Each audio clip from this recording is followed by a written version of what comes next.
Lesti Kejora pilih Baby L dibanding Rizky Bilar jika dapat 5 miliar rupiah.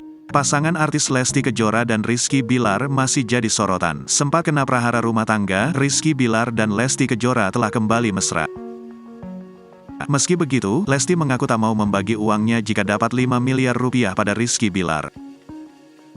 Pada video tersebut, Rizky Bilar menyampaikan sebuah pertanyaan yang harus dijawab oleh sang istri. Pertanyaan tersebut sebuah perandaian jika Lesti Kejora mendapat uang 5 miliar rupiah. Lesti Kejora kemudian menyebutkan siapa saja orang terdekatnya yang bakal kecipratan jika dia mendapat uang 5 miliar rupiah. Lesti mengatakan, dia akan memberi keluarga dan anak namun tidak menyebut sosok suami. Di situ, Bilar menekankan kepada publik kalau Lesti tidak memberinya uang dan dia pun tidak meminta uang Lesti.